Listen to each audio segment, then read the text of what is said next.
Welcome to the Narrate podcast, where we aim to tell God's story with our lives. We'll be continuing to post the Sunday message each week, but we want to dive a little deeper and offer some content to supplement your life with God, and that's where our Beyond Sunday series comes in. Join Adam and Narrate staff as they provide thoughtful discussions, ideas, and interviews that go beyond the message you'll hear on Sunday. So I'm sitting here with Annie Tommerup. I get to chat with her today just about her story, her background in music, her background in church, and she was generous enough to come in and share with us. So welcome, Annie. Thanks. So let's dive in and just start just about your story. Where'd you get started in music? How'd you get started? What's your church journey? Just give us the lowdown. Well, I'm a pastor's kid, so it all goes hand in hand. I was basically born in a pew, so just from like the time I could talk, my mom was would have my sister and I sing together, and we would all sing for like mother-daughter tea parties and like different Christian women's club activities, and just grew up singing next to grandparents in the church and at different family gatherings and church gatherings, and just really had a lot of like family and friends and church influence there. Sang a ton with my sister. That's how I learned harmonies from a really early age. My mom was really good about teaching us those, and I would sing with us at nighttime. That was really special. And she taught you how to harmonize? Yeah. Wow. So she taught us different parts. So then like church experience, like I said, my dad was a pastor, little tiny church in Deaver, Wyoming, which is population like 150 or something, just a really tiny town. That's where we started out, and then ended up in Billings. He was the pastor of a Christian Missionary Alliance church there in the Heights, and there was times where my sister and I would lead worship there, and then we got to like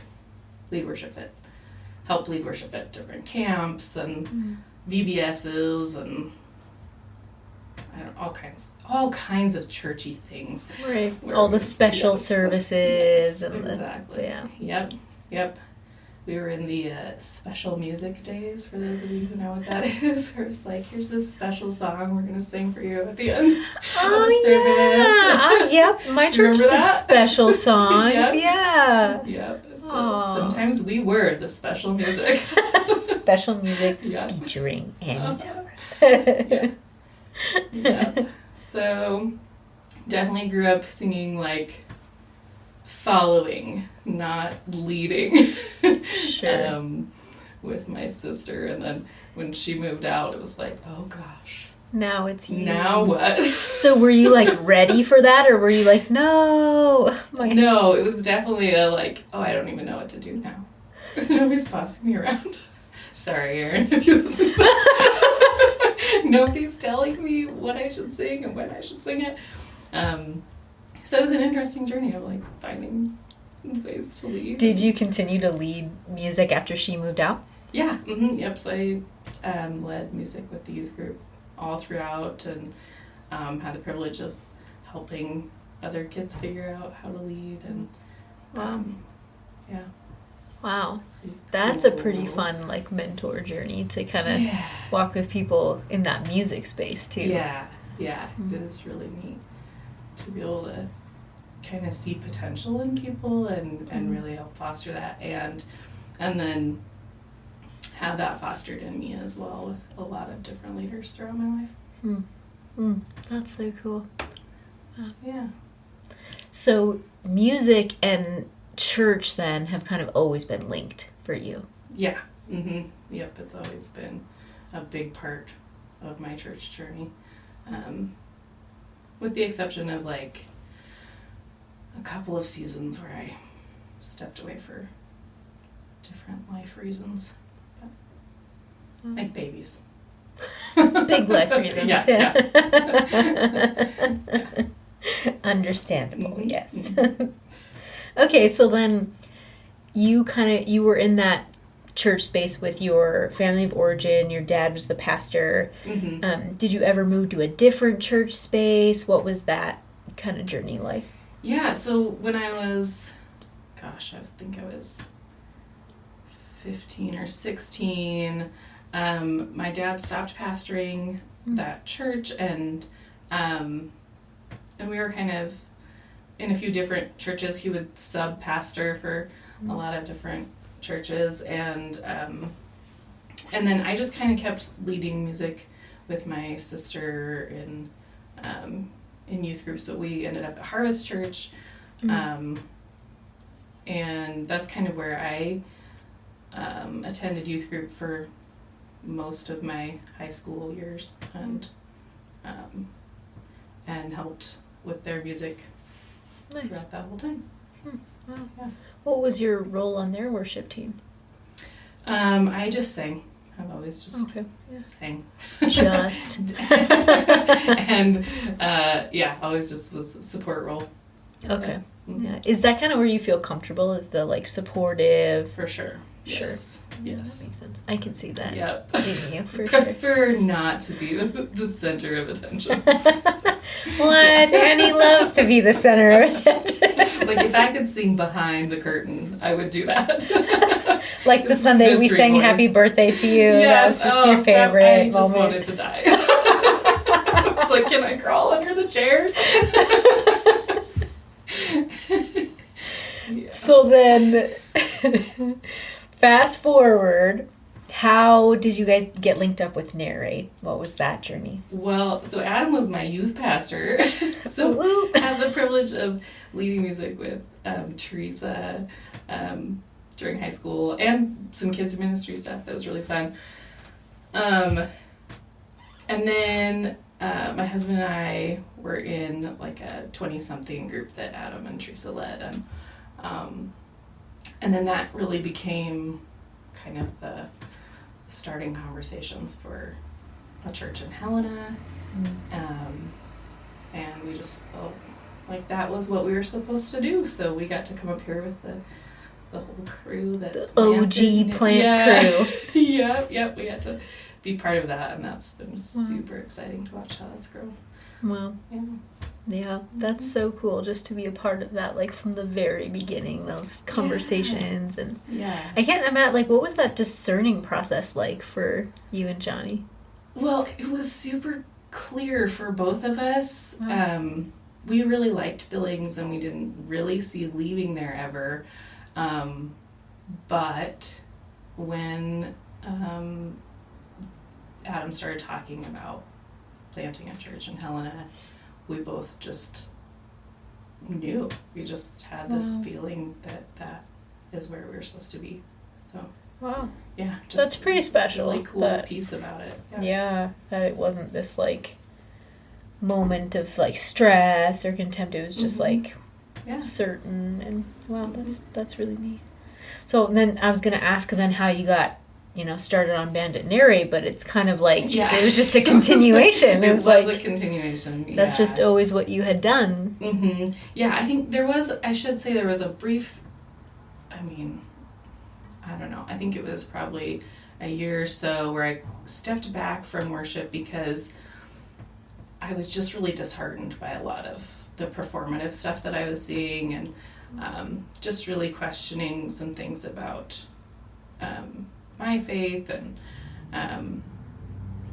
just trying to make sense of what I was seeing, of what Christians said they believed and what was actually being lived out, and just kind of tired of Christian music in general. I just was in this season, I'm like, I'm exhausted with a lot of it just sounding the same, and so there was just a season there where I had to kind of process through that, and I even got to the point where I was like, I don't know if I will ever really jump back into leading music again. I don't know if I can do that. But when I found out Lenny was going to lead, was like, I really like how Lenny leads, because he had led at our 20-something group a few times, and I like his heart behind music, and so yeah, I could do that. So he kind of pulled you back in. Did, yeah. Wow. So then coming up here, and they needed help with the music, and so I guess I can do that. Once again, you kind of felt the nudge. And, yeah. Wow. So what was there anything when you were like going through that phase where you were like, I just need to step back, like this doesn't feel right? Mm-hmm. Was there anything in that, like, other than Lenny coming back, that was like, I'm starting to feel good about this again, or something that was like pulling you back? I just felt like God had given me this gift and I should steward it. And that was the role that I should play in helping with Narrate. I can't think of anything that was like super significant. I mean, that's pretty significant, though. I mean, just that stewarding, the gift that you, I mean, that arguably you had been stewarding like your whole life, you know? Sure. Yeah, that's fair. It's probably like different for you to not steward that gift for that period than it would. I mean, that's your norm, really, like for your whole life. Yeah. Wow. So then you're on worship team with Lenny. Mm-hmm. He's kind of developing things that Narrate. Things are happening. Mm-hmm. What were those early days like? Do you have any memories or like significant, points that stand out? Gosh, it's hard to remember because, I mean, it's a little bit of a blur now. Yeah. It was really neat to see just some of the really artistic songs that Lenny was bringing in that it seemed like a lot of people were really relating to, and kind of the figuring out some of the questions that they were having with their faith, or at least for me, it resonated with where I was at spiritually, and in being able to realize that God could handle my big questions, and in some of the lyrics that we were singing, and it was just really fun to see other people wanting to be part of that, and whether that was like the congregation or people just jumping in on the music team, and just figuring out all of the challenges that came with that. Because was it just a few of you at first? Yeah, it was just, I don't know, I think there was 4 or 5 of us at first. And so you were on every Sunday, I'm guessing, right? Yeah. We would be on every Sunday, and that was a lot. I bet, yeah. As you know. As you guys know that are on every Sunday. It was really cool to see how God worked through those weeks, though.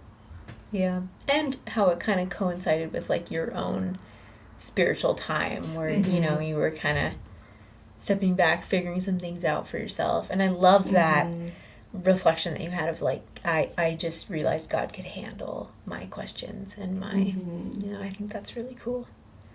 I think that's a good moment for everyone to realize. He's got big shoulders. That's cool. Maybe not as petty as I thought he was. As petty as we are. Yeah. So just looking back, it doesn't have to be the early days, but sure, any time you've been on the team. How many years, by the way, now? 100 years on the how old is Narrate? I guess that's how many. Yeah. Since 2009. Wow. So I've had the privilege of leading under every leader that we've had, which is pretty cool. It is so cool. It's really neat to see all the different styles of leadership and just the different gifts that people have. Kate was super good at fostering growth in people, and and for sure was in me, and just saying, hey, this, and pointing out that, like I said, the gifts, like, God has given you, so use them. Yeah. And really encouraging me to do that. And it's really cool to be part of it for that long and see people that started and were super nervous and then like grow in confidence. Sure. And I can see that of myself too. Like I still have some days where I'm nervous, but there has been just so much, I don't know how to say that, growth, relief in just like trusting God with it. So getting there on a Sunday and knowing like I can trust God to use me how he wants to. I love that. And not feel like I have to do everything perfect. Right. Yep. It's okay if I choke on my spit. Or choke forget on the the lyrics. communion bread. It'll be all right. Yep. Yeah, because that might be part of how God's using it. I mean, you just never know. Like, I love that. That's great.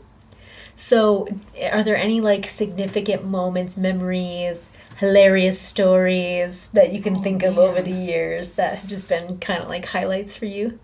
I feel like I should be able to, and I saw this question was like, I don't know. I don't really have any great. Well, they kind of all blend together. I do get that. Yeah. Gosh, there's been so many different seasons. I mean, we've had times where people forgot to come back on the stage for the second service. That's always a fun one.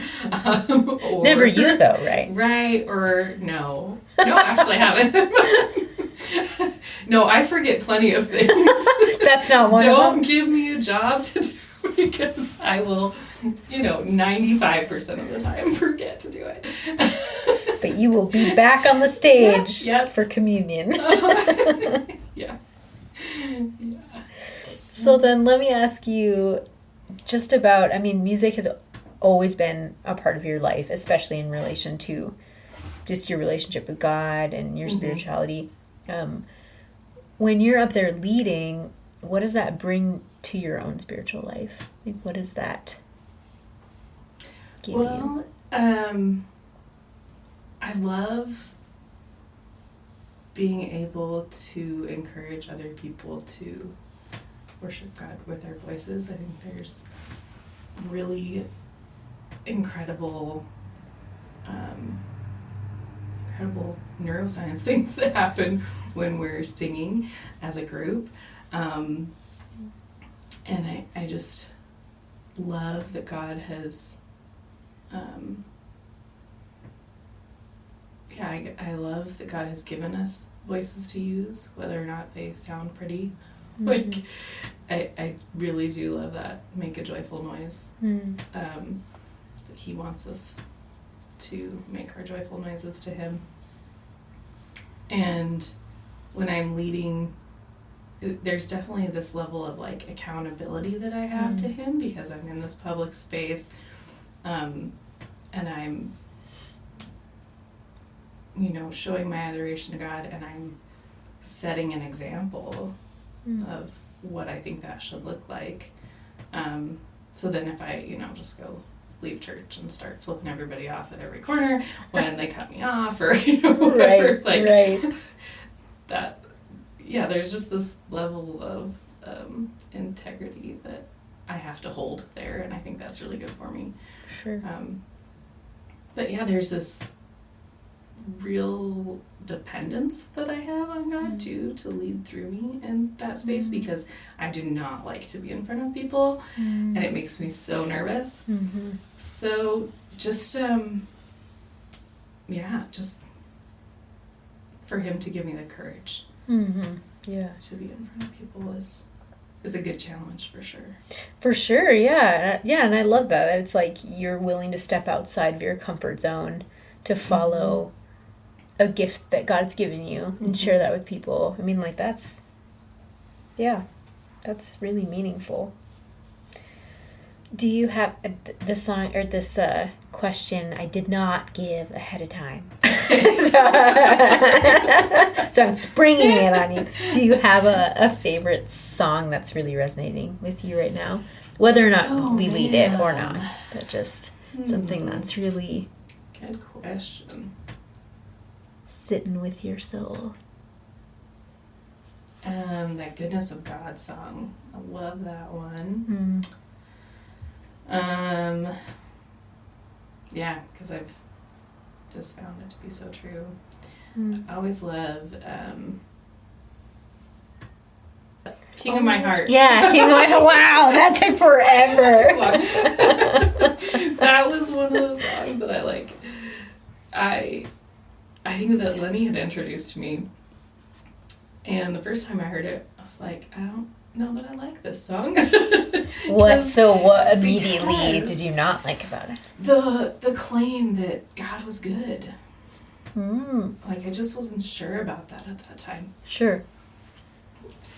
When he talks about, you're never going to let me down, just looking around and going, really? Like, yeah. Not sure about that. That is not what I see. Yeah. But then when I was going through one of the hardest things ever, that's the song that came to my mind. In that verse it says, when the night is holding on to me, God is holding on. And that is a song that would just be stuck in my head when I was awake all night, rocking a sick baby. Yeah. And going, well, okay, you said you're never going to let me down. Yeah. And that's just because you're with me. Right. Through this. Right. Yeah. Not like a promise of you're being nice to me all the time. Right. Or things going my way. Right. It's just that you will never leave me. Yeah. And that's really stuck with me. Yeah, so then like that Goodness of God song falls into that category as well. Yes. Like, yes. I don't always feel this. Yeah. But I can proclaim that in the times that I don't. And that's, I think, all the more powerful. I definitely agree with those statements. There have been times in my life where those kind of songs, it almost made me feel very cynical. Yeah. Because you're like, this is a lie. I'm singing a lie.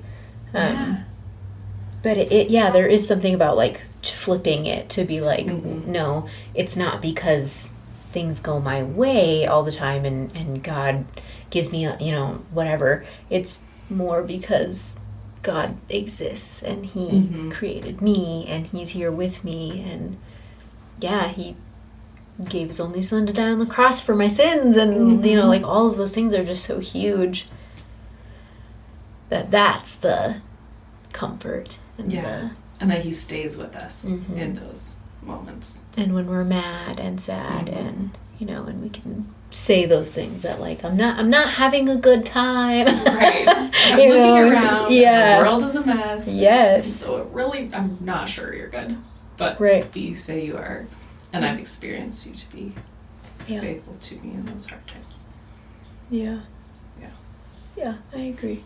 So so many of those songs have so many layers to them. That ones that sound really simple, I love I'm growing to really, really love those kind of songs that are very simple and very like outwardly seem very simple, but they're very complex and very hard to wrap your head around sometimes. Yeah. Anything else that you want to share with us just about leading worship, your journey through all of that? Oh man. I think that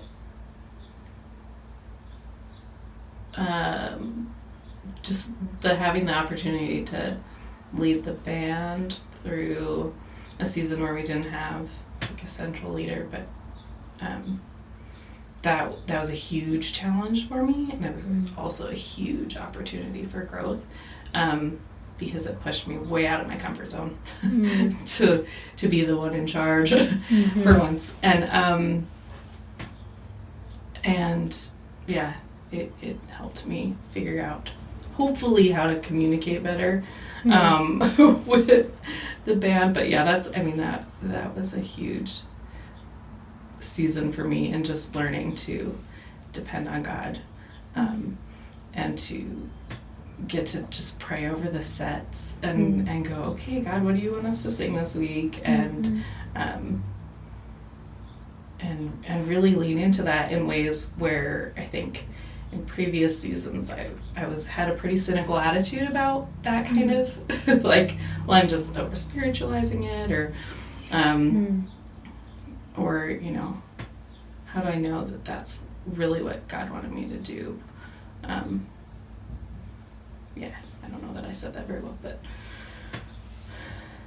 I definitely feel like that was a season where I really saw God show up in some ways, or just recognized what he was doing when, you know, I'd be praying over what songs to do, and there would just be like all of these moments of like, oh, hey, that's like part of the lyrics of this song that we're doing, or like there was a week that Deidre Casey talked, and all, I didn't know what she was going to talk about, but all the songs just like lined up perfectly with what she was saying, and that was so cool to see how God did that. But hopefully that comes across in the room too. I mean, I think it does, like those like Holy Spirit moments where it's like, I didn't do that. Like Jesus is the greatest worship pastor there ever was, you know, like if you give it over to him, like you were saying, and it's cool to hear your journey of just learning to do that. Just be like, here you go, God. I've definitely like had to release control in that I don't know a lot of things, and like admitting that and going, okay, well, I hope you can use me with what I do know, and make up for what I don't know. Yeah, I love that. That's kind of all of us, just walking through life. I don't know a lot, but I hope you can use what I do know. Teach me what I don't know. Well, and then for those of you listening, Annie is generously covering some of my maternity leave when I'm gone in the fall. And just thank you for all of your continued leadership. And when I came on, just being so welcoming and helping in the way that you continue to do is just a huge blessing for Narrate. It's a huge privilege. If you'd like to learn more about Narrate Church, find us online at narratechurch.org. You can also look us up on Facebook or Instagram. Thanks for listening.